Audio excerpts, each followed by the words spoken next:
આજે ભારાપર ગામે માંડવી વિધાનસભા મત વિસ્તારના અલગ અલગ વિસ્તારના કામો કુલ મળીને લગભગ 13 કરોડ 25 થી 30 લાખ રૂપિયા સુધીની રકમના કામોનો પ્રારંભ કરાયો છે. દેશના યશસ્વી પ્રધાનમંત્રી આદરણીય નરેન્દ્રભાઈ મોદી સાહેબ અને ગુજરાતના યશસ્વી મુખ્યમંત્રી આદરણીય ભૂપેન્દ્રભાઈ પટેલ સાહેબની ડબલ એન્જિનની સરકાર લોકોના વિકાસના કામો માટે સતત મંજૂર કરતી રહેતી હોય છે. રકમો ખૂબ મંજૂર થતી હોય છે. તમે જોઈ રહ્યા છો કે આ આસપાસના વિસ્તારમાં તમે ચાલશો ક્યાંય પણ તો 8 કિલોમીટર 10 કિલોમીટરના રેડિયસની અંદર સતત વિકાસના કાર્યો ચાલતા જ રહેતા હોય છે. એ પૈકી અહીંયા આ વિસ્તારની ખૂબ જૂની માંગ હતી કે ભારાપરથી ગોધરા અંબેધામ એક બહુ મોટું તીર્થસ્થળ છે. એ તીર્થધામને જોડતો રસ્તો બાકી હતો, એ રસ્તો મંજૂર થયો છે. રામપર વેકરાના મંજલેશ્વર મહાદેવનો રસ્તો મંજૂર થયો છે. પ્યાકા ગામ પાસે જે મંજલ પ્યાકા ગામ ત્યાં પણ એક બોક્સ કલવર્ટ મંજૂર થયું છે. એમ વિવિધ રસ્તાઓ ભાડા આસાર માતાજીના રસ્તાનું રીસર્ફેસિંગ કે જ્યાં અનેક સમાજના લોકો ભગવતી જગદંબા આશાપુરા માતાજીને નમવા માટે જતા હોય છે, એ રસ્તાનું કામ મંજૂર થયું છે. આવા તમામ રસ્તાઓ અને બોક્સ કલવર્ટોના કામનું આજે ભૂમિપૂજન એનું પ્રારંભ કર્યો છે.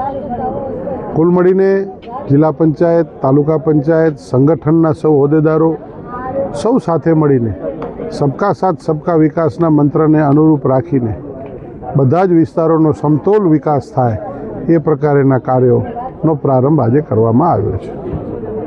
સાહેબ, આપ મહામંત્રી બન્યા અને આજે જે મહેશ્વરી સમાજના અગ્રણીએ જે માનતા કરી હતી એનો આભાર કેવી રીતે માનશો?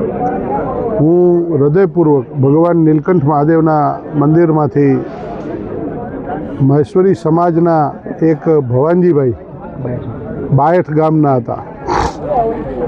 એમણે, મને તો ખબર નથી, પરંતુ એમણે મારા ઉપર ખૂબ પ્રેમ અને આશીર્વાદ રાખ્યો કે અનુસૂચિત જાતિ સમાજના ભાઈ અહીંયા આવી નીલકંઠ મહાદેવના મંદિરે દર્શન કરી અને અહીંથી ચાલતા ચાલતા ગુડથર મતિયાદેવ તીર્થધામ મધ્યે દર્શન કરવા માટે ગયા છે. મારા જેવા એક કાર્યકર્તા માટે અનુસૂચિત જાતિ સમાજના એક નાના કાર્યકર્તા, એક વ્યક્તિ કે જેને કોઈ રાજકીય મહેચ્છા નથી, કોઈ રાજકારણમાં નથી, કશું જ નથી, પરંતુ એ સમાજની અંદરનો વ્યક્તિ મારા પ્રત્યે કેટલી આશીર્વાદની ભાવના રાખે છે.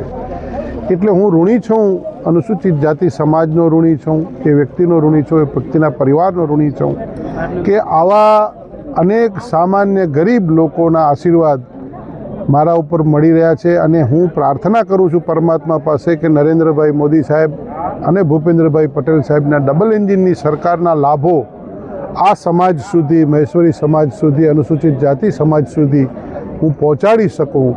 એના માટે હું સતત ચાલતો રહું, દોડતો રહું અને નાનામાં નાના સમાજના લોકો સુધી પહોંચાડી શકું.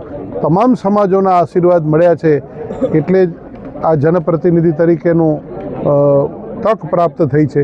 પરંતુ વિશેષમાં અનુસૂચિત જાતિ સમાજના મહેશ્વરી મેઘવાળ સમાજના આશીર્વાદ મને મળ્યા, જેને કારણે કરીને આજે એ ભાઈએ એવી ભાવના વ્યક્ત કરી કે એક સંગઠનની અંદર મને સ્થાન મળ્યું, કામ કરવા માટેનો એક અવસર મળ્યો, તક મળી, અને એ અવસર અને તકને ઉપરથી રાજી થઈને એણે અહીંથી 80 કિલોમીટરની પદયાત્રા કરવા શરૂ કરી. વિચાર કરો કે આના ઉપરથી વધારે લાગણી, આના ઉપરથી વધારે આભાર, આના ઉપરથી વધારે એમનો આશીર્વાદ મારા ઉપર શું હોઈ શકે કે આ ગરીબ લોકોના આશીર્વાદ મારા ઉપર છે.